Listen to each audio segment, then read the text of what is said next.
Hey guys, welcome to Whiskey Wednesdays. I'm Rob, I'm Jordan. and we're just gonna talk about some industrial, maybe a little bit about whiskey. So, Jordan, what led you to your work in Feynlab? What's the journey?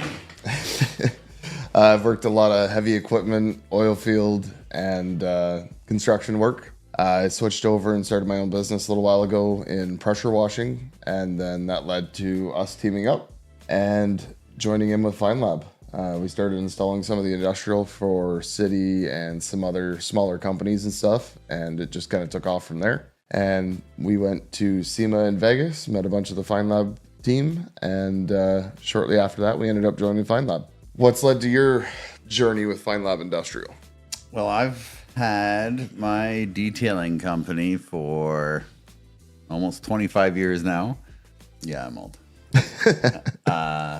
Started it and probably about 7-8 years ago was you started using Feynlab. We've been using Feynlab since we started, haven't switched, couldn't find anything better. Started working with the industrial, did a few jobs, stopped it, did a few more, stopped it, and then once we figured out the proper process and how to get it done right after quite a few fails, just kept working with it. Yeah, now we've got a prep process down that works. We've got quite a few bottles of industrial laid now. Got a few shelves full over here to our left that you can't see right now, but what kind of installs have you done mainly? Mainly construction equipment, a few agricultural equipment. Probably the most unorthodox one we did was a conveyor belt. Yeah, that wasn't as much fun, but make cool videos. It was easy money. Yeah, it was. It was 20 minutes. But it did end up helping and solving it, though. Oh, yeah. What was the issue they were looking to get rid of? They were getting shit stuck to the belt, and it was building up and starting fires, and burnt their last belt away. It was inside a construction or a concrete plant. So it was clinker dust getting built up and causing fires. And then now they also are looking at the chute because the belt solved the issue up top. Now the chute's getting full, and they're looking at coating the inside of the chute as well. Yeah, and so the way we got into the to the cement plant was we were coating the employees' trucks to help protect the cement dust that kept landing on it when they park at work. And then they came to me and said, well, do you have anything for our equipment? And Feynlab Industrial was the answer for that. Oh, yeah. So now every new piece of equipment that you do gets coated. Yeah, and you guys have seen that video on TikTok or Instagram or Facebook, whatever it may be. Most of you guys have seen that video. The two loaders side by side, both are brand new. This was 2 years later, and neither were washed. Made a really good comparison video coming out of the quarry after a shift. So what is the number one problem you see people facing during installs right now? Number one problem is definitely going to be people not paying attention to their substrate. You have to know what you're applying it to. If you're applying it to a plastic, you need to use a adhesion promoter. Plastics come in different forms. Lots of these E-coat epoxy paints are technically plastics. Powder coating. Yeah, powder coating. A lot of people forget powder coating is a plastic. It's melted on. That would be anything that would come into a problem after the install, once they realize it didn't adhere properly because it wasn't prepped properly. During installs would probably be contamination. People not prepping properly or getting it clean enough. Or just controlling their environment. That would be contamination for sure. Yeah, A lot of if you people got a leave guy fans on the on. other side of the shop spraying tire shine, you're not going to be coating. No. Yeah. No, and then people leave fans on, they're dirty, so it's just throwing dust around and everything else. You have to treat it like you're painting something. You need to control it a lot. But with Industrial V2 as well, you also want to have your humidity and your moisture up, which is a great thing because it also helps control dust. spraying a pressure washer around your shop, wetting the floors, all that really helps with controlling that contamination as well. Yeah, it'll help it lay out way clearer too. Way smoother. Yes. So if a business wanted to start using Feynlab Industrial now, where do you start? Feynlab Industrial is a training only product, so you're going to have to start with the training. Feynlabindustrial.com has a list of all the trainings available. Varies depending on where you are in the US of A. We try to move it around from state to state, wherever we have enough interest to fill a class.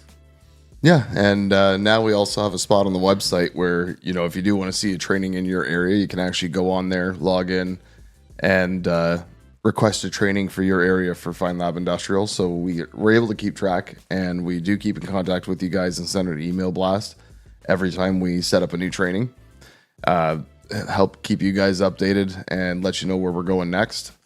The end of April, 25th and the 26th, we are in Maryland. And that should be a fun one. Well, since this is Whiskey Wednesdays, what's your favorite whiskey? See, I love whiskey. I really do. And I'm going to say for whiskey, it's Alberta Premium, but I also love my scotch. Yeah, I'm not a scotch guy. I can deal with Jameson in a shot, but that's about it. That's another American whiskey. Yeah. Or rye or whatever they want to call it. Jameson. Scottish, isn't it? The name could be Scottish. I don't know where Jameson's made. We'll have to look that up. Yeah, definitely. What about yours? Weiser's 18. JP Weiser's 18-year-old. By far. So just for comparison, the bottles here in front of us on the left is the JP Weiser's. So which is empty if you didn't notice. Yeah, it is empty. Let's take a look at the alcohol content. Apparently we chose that first. Right here on the label, it says 40% alcohol. It's an all right drink. Strong, tastes good. That's great. Now your favorite, the Alberta Premium, 64.2%. Well, if we're going to drink, we're going to drink. Well, and it is smoother than you expect. I was going to say, what did you say when you first tried it?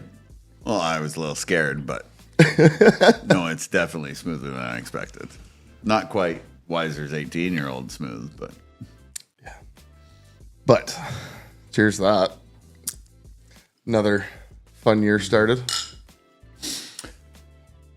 So where do you see the biggest needs for Feynlab Industrial? Biggest need is corrosion. Feynlab Industrial can make something look really good and keep it that way. But a lot of what Feynlab Industrial was created for is to help solve issues in the corrosion department, abrasion department, everything else. Our abrasion is probably unmatched in the industry right now. And our chemical resistance is just top notch. And, all companies talk about is ASTMs. ASTMs are great until you get into the real world. A perfectly controlled environment being sprayed with salt water, sure, it's a great test. Are we currently doing it? Yeah, we are. But test results take time, and 600 hours equates to just over a little year and a half. No. 6,000 hours? 6,000 hours. You said 600. Oh, 6,000 hours. No, 6,000 hours is about a year and a half. So what would 10,000 look like?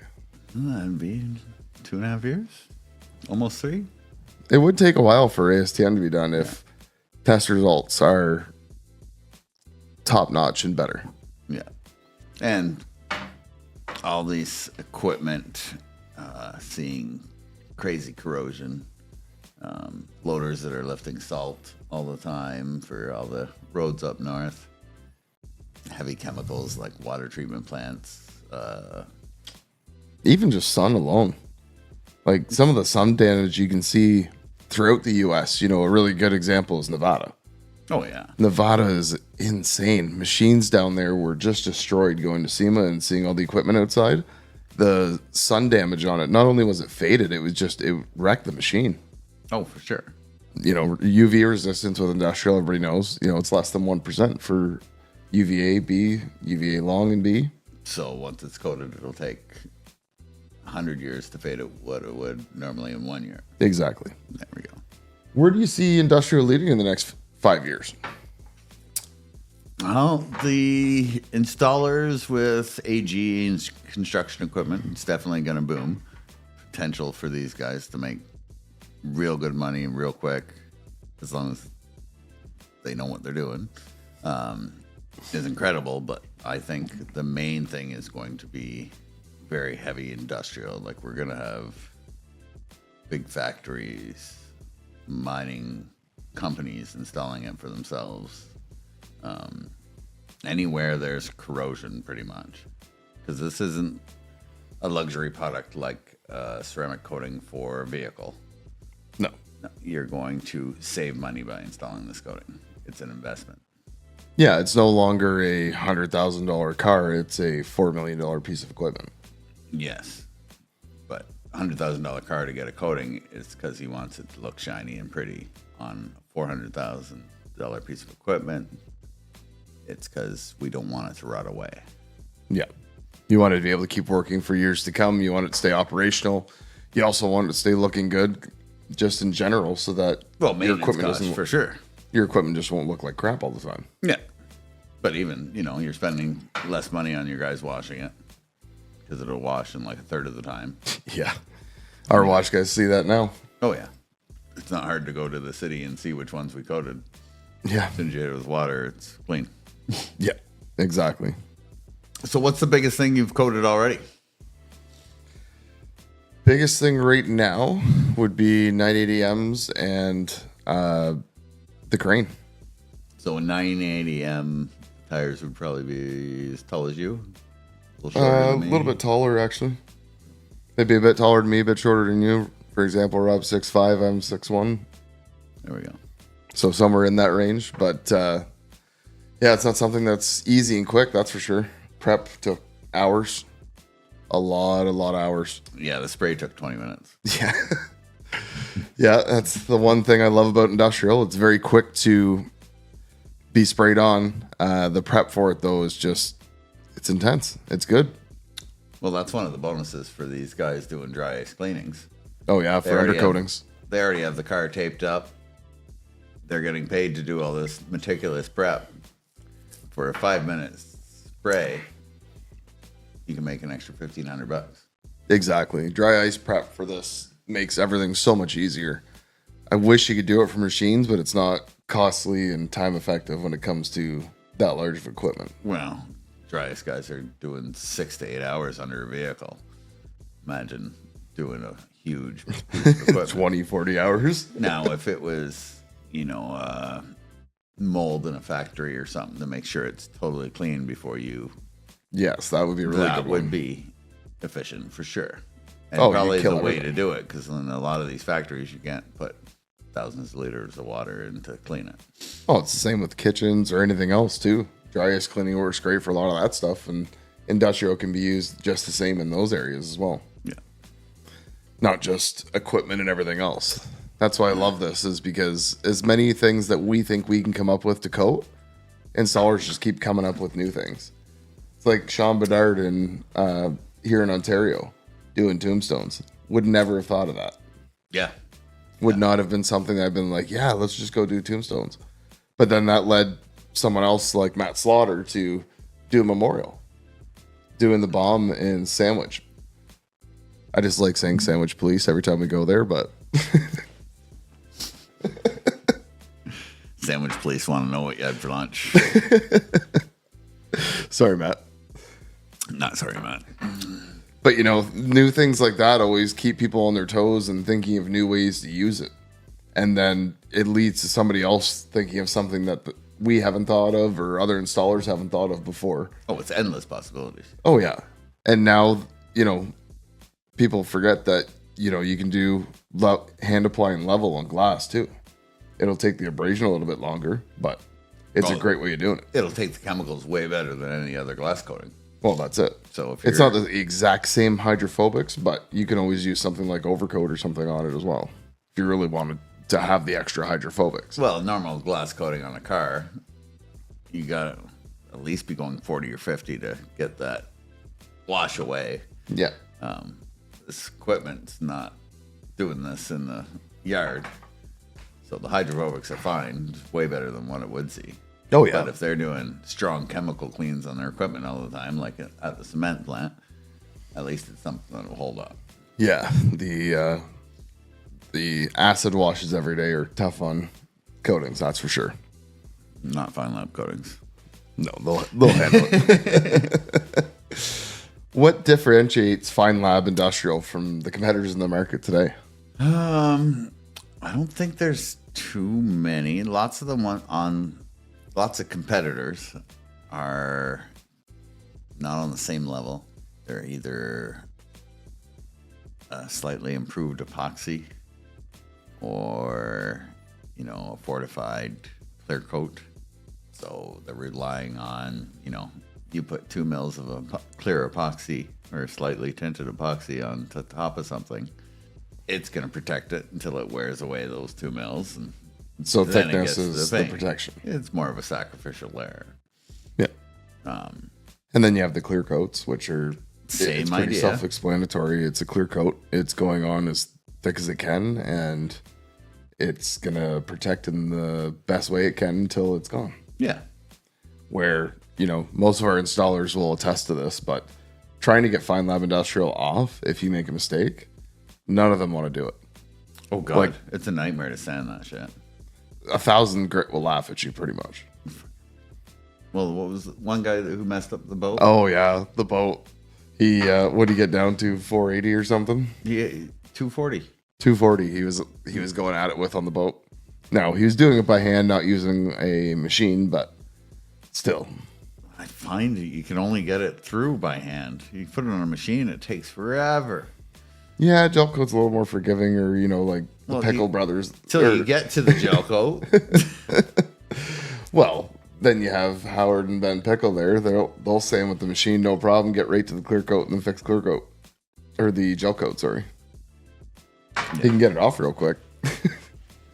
Not the suggested way. So what's the biggest thing you want to coat? A 293 bagger. Fuck's a 293 bagger. Basically, this is an excavation piece of equipment. It's made up of multiple buckets, basically on a Ferris wheel. Oh, okay. Yeah, I know what you mean. If you guys haven't seen one of these before, it's one of the largest pieces of equipment in the world. And this thing probably is somewhere in the realm of 35 million tons, somewhere in the realm of that. It is massive. It would probably take me weeks to prep, let alone, being able to prep it and be able to spray it. You would be better off while it was being made to coat it then. Because once it's out in the field, you can't control the environment. So, well, something like that. It's more protection, not perfection, for sure. Oh, yeah. But, yeah, it's a massive piece of equipment. There's only a few. I believe there's only 2 or 3 of them in the world. And they're mostly for mining and excavation. And I mean, like, clearing land, gone. Like, this thing will move mountains. That's crazy. What's one of the biggest things you want to coat? What we saw down at SEMA last year? The Cat Earth truck? Oh, that thing that, took up a 6-lane highway? Yeah. Yeah, that'd be cool. Again, would not want to prep this. Well, it wouldn't be too bad. As Rob's sitting behind drinking whiskey while I'm prepping. Yes. Yes. It's much easier. I'll just spray. I don't know if it's that I want to do big things. I want to get into different markets. I think any molds in factories would be an easy sell with the heat resistance, rather than them cleaning it after every time they produce a mold. Would be way easier. Yep. Problem is selling it as you describe it. It's gonna sound like snake oil. It always does until they try it. I know, seeing is believing for sure. But when you tell them it'll do this, this, and this, and they're like, yeah, sure it does. Yeah. That's why test spots work so well. I'll do a test spot on a guy's piece of equipment, just let the product sell itself. Might take 6 months, 8 months, a year. Eventually, he sees that square still. Oh, yeah. And it makes a great sales tactic, too, and it doesn't take up a whole lot of product and stuff. As long as you clean it, or if it's super oxidized or something, give it a quick scuff or something. But make a nice little square for them, tape it all off. It really does make a great sales tactic as well, showing them and allowing it to be in their face. If you're doing it on a machine, one of the great spots is somewhere near that cab. Oh yeah. Every time he climbs in that machine, he has to stare at it. For sure. Or if it's an excavator, do it on the boom. Every time he has to move that boom, he has to see that little square. Every time he moves that boom, I get upset seeing that square every day. Yeah. It would drive me nuts. That's like doing a car when somebody says you can do a test spot. Well, you buff up something on the driver's side fender so the guy sees it every time. Or like the windshield coating, you do it on the passenger side and not the driver's side. Yeah, 100%. What's your number one tip for installers when they first do their first install? The one that's going to save them the most headaches is have an applicator pad in your hand while you're prepping or while you're spraying. Because if something goes wrong, you have to fix it right then and there. You don't want to wait 15 minutes. You don't want to wait a day. You want to fix it right then. So if you're spraying, if you found some contamination, you see it splitting, all you got to do, what I do is just spray the edge of the applicator, give it a quick wipe, and then give it a quick mist. And the texture will match the whole time. And you saved yourself a nightmare if you let it cure. Yeah. Once it's cured, it's very difficult to fix once it's cured. Yeah. That little buffer, though, of having, the first 24 hours of, in between that curing and not fully cured yet before it starts getting hard is also a great tool to be able to fix something if they're not super happy with it. Yeah, you go back the next day and you find something you don't like. It is sandable and buffable that first 24 hours. Now, it takes forever to buff. It'll take way longer than you think, but it definitely is buffable. It'll be like you work it, and there your sanding marks are gone. Yep. But then after the first day, Oh, if you sanded it, you'll never be able to buff your sand marks out. No. It gets ridiculously hard. and, like, where do you see with industrial that it stops filling in sanding marks? Normally, if you're sanding correctly, What do you mean by correctly? well, as long as you don't gorilla it, Jordan. So using a foam block, using a proper sandpaper block and sanding, or a DA with the proper backing plate. I'll go to 800, no problem. Let it fill that. 1,000 grit is normally where I like to end, but if I stopped at 800, that wouldn't be a problem. Now, if it was a soft paint and I'm sanding and I have somebody doing 800 by hand and they're pushing and giving it, then yeah, you can put some 40 grit marks in with that. Oh, definitely. Yeah. Trial by fire. Been there, done that. Exactly. I'll let you start with new products and stuff that we could be seeing here very soon. We don't have set dates or anything yet, but give 2 examples of what we've been working on for the past year. Oh, God. So the best one I'm most excited for is our adhesion promoter. It's a micro coating that goes on, and it's ridiculously flexible. It grabs onto plastics to let the industrial coat onto that. What was the issue before with plastics? Plastics, if it was a newer plastic, it would lift after a bit. If it was older and oxidized, it has lots to anchor onto and grab, but newer plastics, for sure, it would just lift. Most of the time that's caused by it being an oil base, though. Yeah.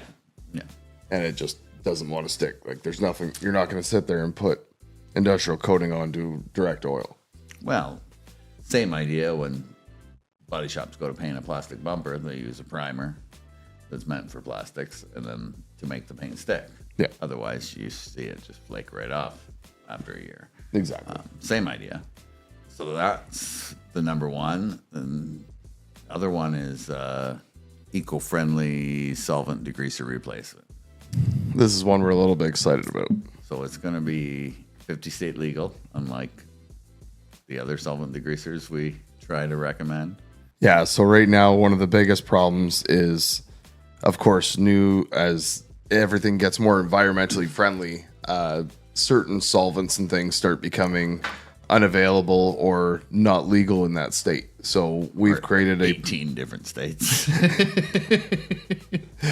But it's the same thing globally. That's why we needed a product. Everything we're working on now and that we work towards, other than our actual coating, we're looking for it to be more eco-friendly. But we've been able, our chemists back at our labs have been able to create a water-based degreaser to be able to work just as good as our solvent degreaser. Better. Definitely better. And, that helps a lot because now with our process, when you first put that solvent degreaser on, you can't reapply it after you've rinsed it because it's solvent based. It just gets neutralized with water.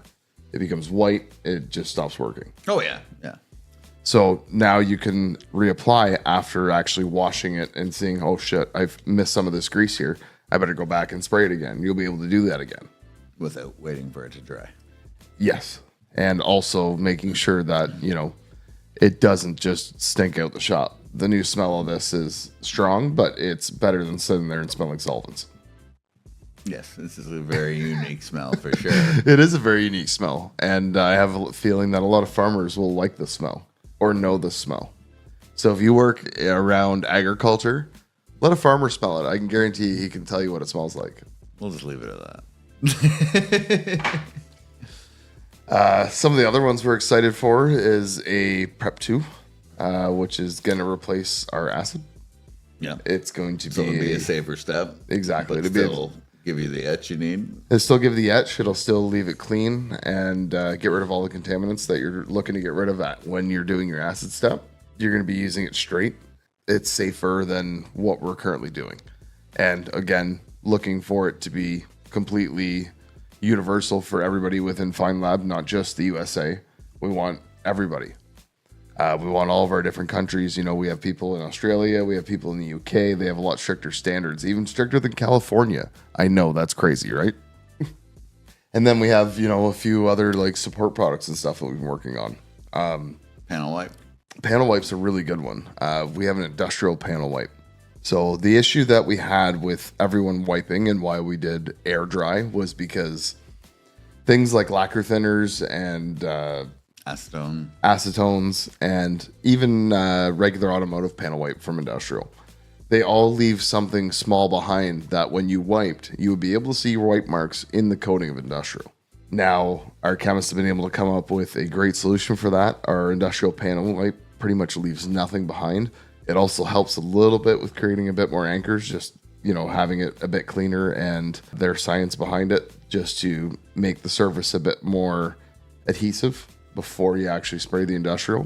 It works extremely well. And, we don't have dates on any of this stuff yet, but we are super excited for it to be able to announce it on here or on the Feynlab page, any of those pages, once we actually are at that point. Everything from Feynlab gets rigorously tested. We've been talking about testing products. We've been doing this for about a year on some of these products. We were testing new Feynlab products before we worked for Feynlab. Yes. For quite a while. Oh, yeah. We have a shelf of probably 200 different versions of industrial. Yeah, we definitely have a lot of versions of it. But it's a good thing, guys. Every time we get a new variation of something and get to test something new, it's always a step in the right direction. Now, well, sometimes it's a step in the wrong direction, but we'll learn from it and get us to the right direction for sure. Well, that's it. And, we're not looking for something to match our industrial or anything else. We're looking for other products to be able to go into different industries to help with more solutions that are needed. Oh, yeah. The possibilities are endless. Oh, yeah. We can't tell you what the industries are right now, but you'll see. Yeah, it's something that over the next few years, you're really going to see Feynlab grow as a company.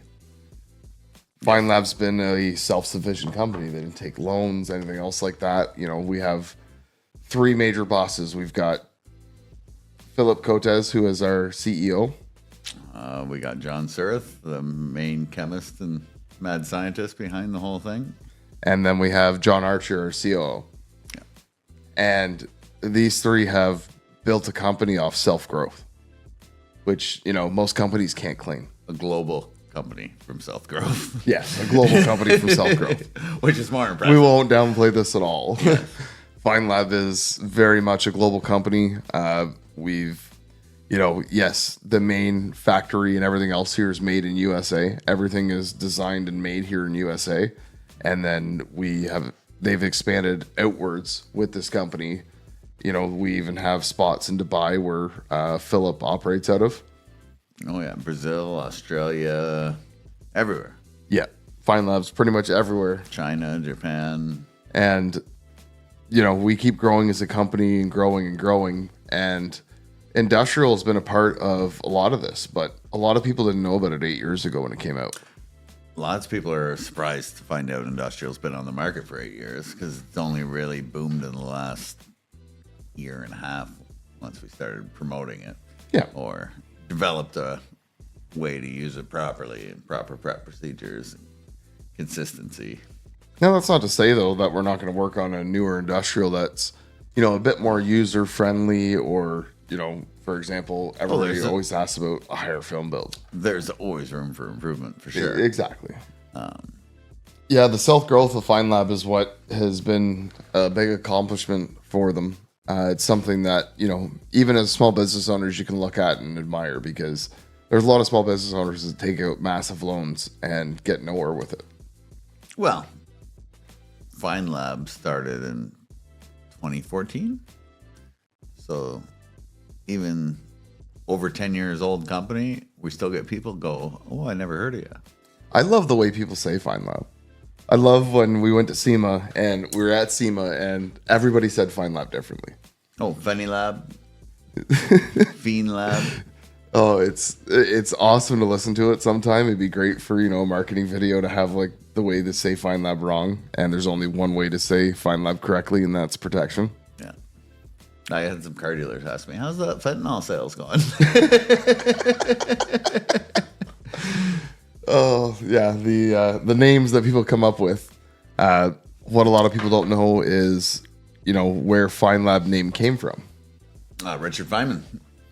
And who is Richard Feynman? Richard Feynman was one of the brilliant people that worked on the atom bomb. He's a brilliant physicist and chemist. I'd say he's a lot like our chemist, since our chemist created the very first ceramic coating over 40 years ago. Yeah, he coined the term ceramic coating. So John's the one who made that. A lot of people don't understand how far back Feynlab actually goes. Feynlab may have started as a company in 2014, but Feynlab, when we say we're the OG, that means we're the OG. We were the OG creator of ceramic coatings. Well, at least our chemist was, who is also one of our owners. And yeah, there's not many people that can say this. No, there's only one. Exactly. John. And now we've added another new chemist, which is great because, John is amazing at what he does, but there's a lot going on at Feynlab right now in terms of expanding and creating new things. Yeah, we got a new factory, finally big enough. Yeah, you're going to see that sometime in the near future here about our new factory. It's a step in a big direction for Feynlab, having our own dedicated everything and being able to be fully self-sufficient out of the factory will be awesome. We also have another one or at least a distributor factory style in the UK. Yep, warehouse in UK. Which is another awesome step. With our industrial side of things, we have a lot new coming out. And within the next year, I think we should be able to see at least some new products for you guys. And at least our prep stuff. Now, I think we'll have say, half a dozen new products. We're going to throw a lot at them at once. Yeah, I think in the next few years, we'll definitely see all these products at least come out. One product's changed the industry. Imagine what a few more years can do with us and what we can come out with. Oh, yeah, for sure. I think at least 6 products in the next year. I think so. Something like that. John.